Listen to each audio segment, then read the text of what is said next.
Olá e bem-vindos! Hoje a gente vai mergulhar numa questão que, olha, acho que todo mundo já se fez. Será que na convivência com os outros a gente mais erra do que acerta? Aquela sensação, né? Sim, sabe, no fim do dia, depois de uma conversa, fica aquele pensamento: puxa, ali eu podia ter falado diferente, será que magoei alguém? É uma sensação comum e às vezes bem angustiante. E o curioso é que isso raramente é uma análise fria, baseada em fatos. É mais um sentimento, uma impressão que fica pairando e que acaba colorindo a forma como a gente enxerga as nossas relações. Exato, como uma lente meio pessimista que a gente nem sabe que está usando. Isso. E o nosso ponto de partida hoje é justamente uma análise que tenta desvendar por que a gente tem essa percepção. A ideia não é dar um sim ou não, mas explorar o que psicologicamente leva a gente a sentir assim. Entender a origem do sentimento. Exatamente. E para começar, o material que a gente está analisando já aponta para algo que acontece dentro do nosso cérebro, o famoso viés de negatividade. Ah, sim. Um conceito poderosíssimo. Basicamente, a ideia é que o cérebro não trata o que é bom e o que é ruim da mesma forma.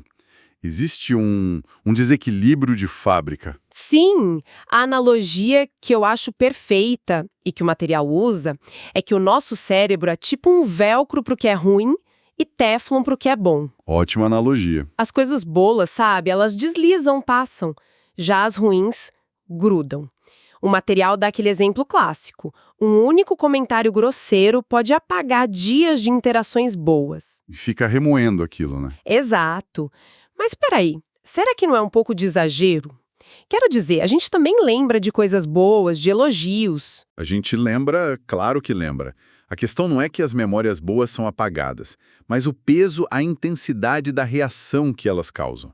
E o fascinante é que isso não é só um sentimento, é um mecanismo cerebral documentado. É fisiológico, então. Sim, a fonte que estamos vendo é bem clara. Nossos cérebros são programados para dar mais peso às experiências negativas. Isso tem uma raiz evolutiva muito forte. Sobrevivência. Exatamente. Para os nossos ancestrais, prestar atenção máxima numa ameaça, tipo um predador, era a diferença entre viver ou morrer. Ignorar uma flor bonita não tinha o mesmo custo fatal. Faz todo sentido. É um sistema de alarme que ficou ligado no máximo o tempo todo. Perfeito. O cérebro libera cortisol, o hormônio do estresse, com muito mais facilidade diante de algo ruim do que libera dopamina diante de algo bom de mesma magnitude. Nossa, Um estudo que as fontes citam indiretamente sugere que a gente precisa de umas 5 interações positivas para anular o efeito de uma única negativa. 5 para 1. Uau. A ressaca de uma briga dura muito mais que a euforia de um elogio. E no nosso mundo social de hoje, essa programação que nos protegia de tigres agora distorce a nossa realidade. O perigo virou uma crítica, um olhar de lado, e o cérebro reage com a mesma força desproporcional. 5 para 1, esse número é muito impactante. Ok, então o cérebro já está, por padrão, jogando contra a gente.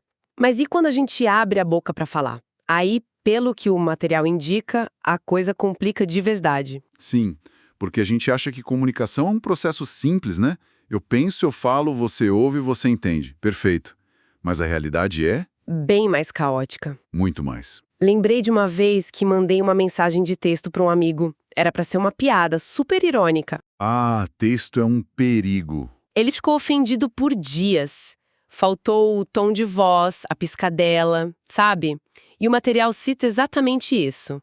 Mensagens mal interpretadas, o tom que contradiz as palavras, expectativas que a gente nunca fala. Esse seu exemplo é perfeito para o que a fonte chama de comunicação inerentemente propensa a falhas.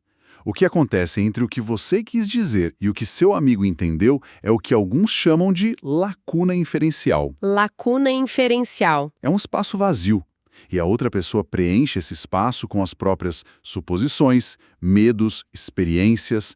Se ela está num dia ruim, a chance de preencher com a pior interpretação possível é enorme. Gostei do termo. É como se a gente desse um roteiro só com as falas, mas sem nenhuma indicação de atuação. E a outra pessoa dirige a cena na própria cabeça. Exatamente. Isso levanta uma questão central sobre o que é um erro na convivência. Muitas vezes não é malícia, não é falha de caráter. É uma falha técnica na transmissão. Um ruído na linha. Isso. A gente assume que a comunicação tem que ser perfeita, e essa expectativa é a receita para a frustração. O surpreendente talvez seja a quantidade de vezes que ela, apesar de tudo, dá certo. É uma ótima perspectiva. Bom, então já temos um cérebro que foca no negativo e uma comunicação cheia de armadilhas. Mas essa lacuna inferencial que você falou me fez pensar no próximo ponto. O que a pessoa usa para preencher a lacuna? Exato. Ela usa tudo o que ela é. E aí a gente entra no fato de que cada pessoa é um universo particular. O choque de mundos. A falha na transmissão fica ainda mais complexa porque os aparelhos de transmissão e recepção, digamos assim, são de fabricantes totalmente diferentes. Com sistemas operacionais únicos. Precisamente. A fonte lista isso. Nossas crenças, valores, experiências de vida, cultura, estilo de comunicação, tudo isso muda a forma como a gente decodifica uma mensagem. Sim. O material dá um exemplo sobre o silêncio que eu achei fantástico. Para uma pessoa que cresceu numa família onde o silêncio era punição, ficar quieto numa discussão é agressão passiva. Claro. Mas para outra que aprendeu que o silêncio é uma forma de processar as coisas para não falar besteira, é um ato de respeito. E quando essas duas pessoas interagem, o potencial para um mal-entendido, para um erro, é gigantesco. Uma se sente atacada pelo silêncio, a outra se sente pressionada pela insistência. E nenhuma das duas está errada. Não. Ambas estão respondendo a partir de seus manuais de instrução internos. O material mostra que o atrito não é uma falha, mas uma consequência natural do encontro desses universos. Isso muda tudo, porque a nossa tendência é julgar a ação do outro a partir do nosso manual. Ah, eu nunca faria isso. E provavelmente é verdade. Mas o outro também nunca faria o que a gente faria. E se a gente conecta isso tudo, talvez o erro não esteja no conflito em si. Mas na nossa expectativa de que não deveria ter conflito. Exato. A gente espera uma estrada lisinha, asfaltada. E a convivência é mais uma trilha na mata, cheia de raiz, pedra. A harmonia não é a ausência de atrito, é a habilidade de navegar por ele. É ter a curiosidade de olhar o mapa do outro, né? Curiosidade em vez de julgamento. Uma ideia poderosa. E para complicar mais, a análise traz a dupla dinâmica final. Gestão emocional e o nosso foco seletivo nos conflitos. O texto fala que as interações são uma montanha-russa de emoções, o que é perfeito. Sim, a gente não entra numa conversa como um robô lógico. A gente carrega o estresse do trabalho, a frustração do trânsito. A alegria de uma boa notícia. E a nossa capacidade de gerenciar isso varia de um dia para o outro. A fonte aponta que essa dificuldade pode nos levar a agir de um jeito que a gente não queria. Uma resposta ríspida, sabe?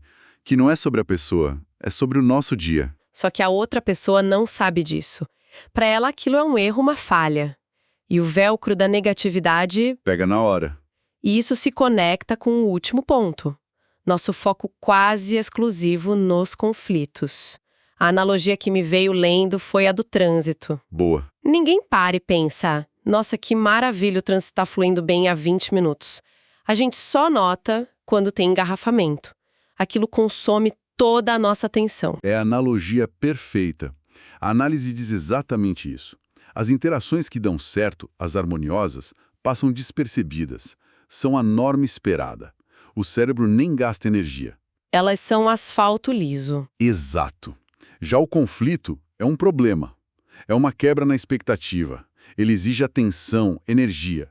E por se destacar, ele ocupa um espaço imenso na nossa memória e na nossa percepção geral. Então, quando a gente junta tudo, o quadro fica muito claro. Fica, né? Cérebro programado para o negativo, comunicação cheia de lacunas, universos individuais diferentes, uma montanha-russa de emoções, e para completar, a gente só presta atenção quando dá errado.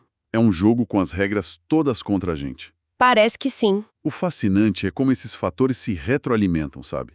Cria um ciclo.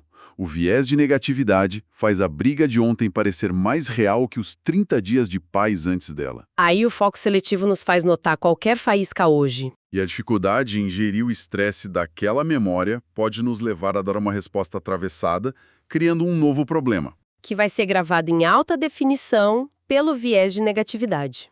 É um loop. É um loop. Como a fonte conclui de forma brilhante, A percepção de que há mais erros é em grande parte uma questão de como a gente processa e lembra das informações. Então, depois de tudo isso, a pergunta "a gente comete mais erros do que acertos?" parece ser a pergunta errada. Exato. A grande revelação aqui não é a resposta, mas a reformulação da pergunta. Talvez a questão não seja "será que eu erro muito?", mas sim "por que o meu sistema de avaliação é tão severo?". E a resposta é: porque ele foi projetado para nos manter vivos num mundo que não existe mais. Exatamente. Uau! Isso é libertador. A conclusão não é que a gente é ruim em se relacionar, é que o nosso sistema de avaliação é desatualizado. Isso.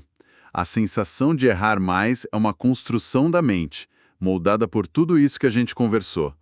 Não é um defeito nosso, é uma característica do sistema. Entendi. O material explica brilhantemente por que temos essa percepção. E isso deixa a gente com uma reflexão, sabe? Um pensamento para levar. Qual? Se o problema está na percepção, e não necessariamente na realidade, o que aconteceria se a gente invertesse o foco de propósito? Se conscientemente a gente começasse a procurar e registrar os pequenos acertos do dia? Tipo um diário de acertos. Exatamente. Um sorriso que a gente recebeu, uma gentileza, uma conversa que fluiu bem, um momento de compreensão. O que aconteceria se, em vez de ficar remoendo a resposta atravessada, a gente focasse naquele momento em que conseguiu ouvir o outro sem interromper? Será que, fazendo esse exercício de procurar o teflon em vez de só sentir o velcro, seria possível recalibrar esse viés?